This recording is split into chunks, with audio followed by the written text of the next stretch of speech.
Yo, what's going on, FG fam? Welcome to another episode of the Miami Marlins franchise here on MLB, the Show 21. Today we get closer to the MLB postseason while seeing through the rest of the minor league seasons in our organization. So we are going to put a heavy focus on our AA and AAA teams here as we go to the Pensacola Wahoos. And they have a 1-0 lead. Carlos Guzman on the mound with a walk there, then a hit out to left field. This one's actually caught. They don't attempt to tag. So a good chance here, hopefully to get out of the inning, needing a double play, but it is a drag bunt. The throw to second is fine. The throw to first is not in time. And we got a tie ball game with Biloxi. Guzman, the next one, going to give up a base hit. And that will score the second run of the game for the Biloxi Shuckers. Guzman again, this time getting the strikeout to get through the 8th inning. So Albert Ota comes in to pitch for the Biloxi Shuckers. 2-4 with a 2.73 ERA. Not bad this year. Willie Quintana, one of the better players on our team here, gets out on a shallow fly ball to center. Jacob Gonzalez ripping one over up the center here, but that one is taken by the second baseman and thrown on to first. So Robert Wright will come in to pitch in the 9th inning. 3-4 with a 4.32 ERA. Can he hold them? No, he cannot. Robert Wright gives up a bomb here. That one is long gone silver. Yusniel Diaz with the home run. That's his 7th of the season.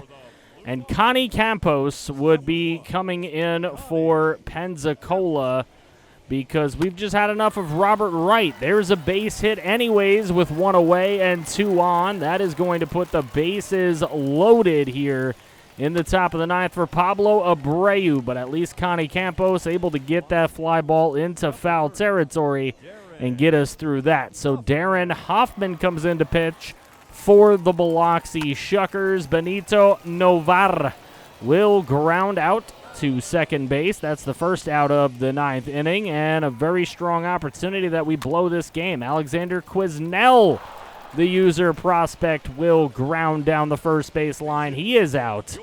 So we'll bring in Jeriel Aponte, another one of those user prospects. Let's see what Aponte can do. He will line one into center field, and he is out as well. So there you go. The Biloxi Shuckers come in and shock us, or do they shuck us?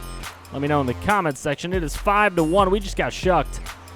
5-1. Derby gets the win. Guzman ends up with the loss. He pitched 8 strong innings, but he gave up 3 runs. Bubba Derby ends up with the win. Yusniel Diaz gets player of the game. And we continue moving on against Biloxi. We do get 2 wins there. Another win against Biloxi. This is a big stretch for our team because Biloxi is the team that was giving some kind of a chase here in our AA ball. So going up against Biloxi in a full game setting, there's Hubba Bubba and Timmy Klink talking to each other. Chris Alonso, the opposing starting pitcher in this one, 9-3 with a 2.45 ERA. Not too bad. Hubba Bubba leading off the ball game, and he will strike out on the 97-mile-an-hour fastball that he just couldn't catch up on. Jeriel Aponte batting third in this one. Ground ball down the third base line, and he grounds into a double play. So that's the first inning. Riley Thompson, our pitcher, he is 11-2 with a 2.27 ERA and a 1.17 whip. He has been incredible this season. Let's see if he can keep it up. Ryan Lopez is a shallow fly ball in the infield, and that's going to get it done for the first inning. Benito Novar comes up in the top of the second, and he hits that right over the center fielder's head. He was playing a little too shallow, and it is going to score a run, the first run of the game for Pensacola. First run of the game, period. Here's Alexander Quisnell, and he hits this one right to the shortstop. He will be thrown out at first base. Weston Wilson in the bottom of the third comes up against Riley Thompson, and he gives this thing a ride. Weston killing that thing, and it is gone. 362 feet. That's his 11th home run of the season. That's pretty darn good for minor league baseball. So Timmy Klink comes up here in the top of the fourth, and he laces one into the gap here. That's going to get all the way past right fielder, center fielder. Timmy Klink's going to round second base and go into third, and he will slide with a triple. So in a 1-1 ball game, having Timmy Klink on third with one away is a good thing. Here's Willie Quintana. He hits this one deep out to left field. Gets good wood on something for it being so high, and Timmy Klink's going to attempt to tag up and score, and he will. Pensacola takes the 2-1 lead. In comes Phil Bickford, 5.13 ERA on his season, and pinch hitting for our pitcher is Robin Hood. There's another user prospect. Robin Hood, 222 on the season, but this time he gets a hold of one out to right field, and Robin Hood hits one good. It is out of here. Goodbye. 395 feet for Robin Hood. And then Timmy Klink would come up after that. He gets good wood on this one all the way back there to the warning track, and it is over the head of the center fielder. Timmy Klink's got him rounding, and it is a 4-1 lead. Timmy Klink with another triple. So Robert Wright comes into the game. He didn't pitch too well the last time out.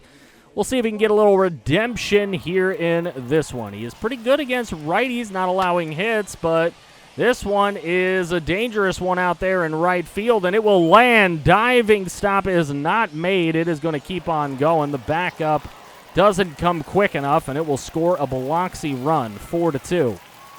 So Robert Wright keeps on going. Chad Spangenberger spangs one down the right field line. He's absolutely spanked that thing. And that is going to bring in 2 more runs, tie the ball game up at 4 in the bottom of the 8th. This is not looking good. Rod Penn comes up on a 3-2 count, and he hits one over the left field wall. It is gone. Rod Penn hits his 7th home run of the season and gives Biloxi the lead. They came into the inning with a 4-1 deficit, and they leave it with a big lead. Alexander Guillen would come in to pitch there. Does not have a lot of experience. He faces Ryan Chambers, who hits this one good out to left. That's a user prospect, Ryan Chambers, and he gets really good wood on that. Make it 6-4 and bases loaded. Weston, remember him? He hit the home run earlier. Well, he's going to get an RBI single, make it a 2 RBI single. It is 8-4 in favor of Biloxi. Tyler Stevens now coming into pitch. We just cannot seem to get out of this inning. It's Yusniel Diaz up at the plate, and he ropes one out to left center field. It is actually caught. They're going to attempt to score the runner from third, who is very, very speedy, and he will score. So Albert Ota, remember him. He's coming in to pitch again. Let's see if we can get any hits against him this time. It's Jacob Gonzalez up at the plate, and this one is hit pretty well out to right center field. He's got that one as a gapper, so Jacob Gonzalez will definitely get into second base with a double, a leadoff double. Hopefully we can surprise some people, score a lot of runs in this inning. That's not going to help Benito Novar with the fly ball into foul territory. This one is a grounder over to second. That's thrown on to first for the second out. We do have a runner in scoring position at third base, though. We're going to bring in the pinch hitter, Antonio Cabello. Lots of Hispanic-born players in these minor leagues for us. Let's see what Antonio can do, and he hits a shallow fly ball to center field. That's going to end the ball game. Biloxi makes a nice comeback here. What an exciting last couple of innings of baseball. 8 runs put up by Biloxi, a couple put up by Pensacola. Bickford's going to get the win. Wright is going to get saddled with the loss. And Weston Wilson, player of the game, he hit a home run. He had 3 RBIs in the ball game. He was the catalyst for them. Timmy Klink was the best player on the field for us. He had 2 triples on the day. Robin Hood did hit that home run, that solo shot earlier in the ball game. But things did not go our way here. We end up losing 2 games to the Biloxi Shuckers in the 6 games that we played them, but at least we won 4, that means. So we'll see how the rest of the season can play out here in the minor leagues as we take a quick little standings check. The Blue Wahoos are 5 games up here on the Biloxi Shuckers, having won 4, lost 2. That means we pick up 2 games on them, so that's good. We were up 3, now we're up a few more. Marlins still sitting really pretty there through some simulation. So we're going to look at the Jacksonville Jumbo Shrimp. see what they can do, see if we can pick up a couple moments for them. Here's one, Adam Klopfenstein on the mound, but we elect not to go into that one. We do get the win, 4-3 over the Nashville Sounds. An opportunity here as Jesus Luzardo gets hurt for the Marlins. Hopefully he can nurse himself back to health. There's a sweep of the Nashville Sounds. Now we go back home to play them. We lose the first game against them. Just looking for some critical situations, which the game is not deciding to give me here. But we do win against the Nashville Sounds 5 out of the 6 games we play them. Blue Wahoo's still sitting really, really pretty there. Marlins as well now 10.5 games up. The Jumbo Shrimp are 2 games up with 6 games to play. What could possibly go wrong here, right? Nolan Blackwood on the mound. Charlotte has a lead. They won the first game. He gets a strikeout right away to have 2 away in the bottom of the 9th. Isan Diaz strikes out on the silliest pitch and the silliest swing he could have made in that situation. So a 7-6 win for the Charlotte Knights. They came in blazing with a 3-0 lead in the first inning. Our Jumbo Shrimp tried to bring it back with a 5-run 5th, but it just was not enough. DL Hall will get the loss, Jed Ramsey with the win, and Micker Adolfo will get player of the game with a home run and 3 ribbies. So we lose 2 straight to Charlotte, and then we lose the 3rd to Charlotte. So we get swept by Charlotte. Got a critical situation here in the bottom of the 9th after Charlotte has scored 4 in the final 2 innings to tie the ball game in the bottom of the 9th. This one is a shallow fly ball to shortstop. That's going to get caught and bring us to extra innings. Miguel Giraldo up at the plate with 2 on, 1 away. They're going double play here. They can't get it. So we take the lead in the top of the 10th. Now we just got to hold on. But Anthony McGaffick, an X-ray is going to be needed, and it does not look good for his arm. So we'll look at that afterwards. That is our starting catcher for the Jumbo Shrimp. So Durbin Feltman coming in to try to shut this thing down, give us the old victory. We'll see. Randy Rodriguez barely taps this one. He's going to move the runner over to 3rd, but he'll be the 2nd out of the inning. We just got to get one more out here. Zach Zahner on the plate, and look at this play at shortstop. Wow. That is how the game ends right there. 6-5. Jacksonville gets the win. Jumbo Shrimp roll and actually get a win for once. That is good. McGaffick was the player of the game. He went 3 for 5 with a double and a couple of singles, but he is done for the rest of the season. 1 to 2 months. That is not good news. So we have 2 games left to play against Charlotte, and our records are tied. This will tell all. We have a 3-2 deficit in the top of the 9th. We got an opportunity to bring it back here, but look at this. A double play ball, which is completed, even though it almost took the first baseman way off the mound. Charlotte gets a really tight 3-2 win, and that means that the next game is essentially a playoff game. We need to get that win. Tuki Toussaint ends up getting the win here. Kurt Blank's our most recent draft pick. He ends up taking the loss, even though he's had a great season. And user prospect Sean Coolio ends up helping Charlotte to beating us 3-2. So we move on here. The Jumbo Shrimp 1 game behind the Charlotte Knights. We have got to win right up against them to tie. I don't know how they would determine the winner in a AAA setting like that, so we're going to have to find out. Of course, the Marlins are still sitting pretty, and our Blue Wahoos are still sitting pretty as well, so they're looking pretty good. We have got to see if we can get this final win here against the Charlotte Knights. So we're going to go and we're going to manage it a little bit. And if that ends up working out for us, maybe we'll jump into the game if it gets to be a close one. Jacksonville with a 1-0 lead. Charlotte ties it in the bottom of the 2nd. Andres Prado, the one on the mound for us. Charlotte ends up taking the lead in the bottom of the 3rd with a 2-run spot. We have got to get some runs back here. A 3-1 game. Prado starting to give us a little bit of problems, so we bring in Jake Fishman, and he gives up the run anyways. It's 4-1 in favor of the Charlotte Knights. We may have to jump into this one sooner than later. A 4-3 game as we get 2 in the top of the 7th inning. That's good. Adam Klopfenstein comes in. He gets through a scoreless 7th inning. Honus Beckett is the one on the mound now. We're going to play these final 2 innings. It's a 1-run ball game. Can we come away with a victory? We will see. Isan Diaz striking out against Honus Beckett. and he is thrown out at first base to confirm the out on the pass ball. So Isan Diaz couldn't come up with a hit. We need Peter Welsh to do it. Peter Welsh, and that's lined right into the glove of the second baseman. 2 away. They're going to bring in Elmer Garcia in this situation. He's 2-0 with a 3.66 ERA. And with 2 away, this one is actually laced out to right field and over the right fielder's head all the way to the wall. We got an opportunity to tie this ball game. Rounding second, going into third base, and a headfirst slide will get him there. We got a triple with 2 outs. Can we start a rally? Monte Harrison strikes out on the low and away slider.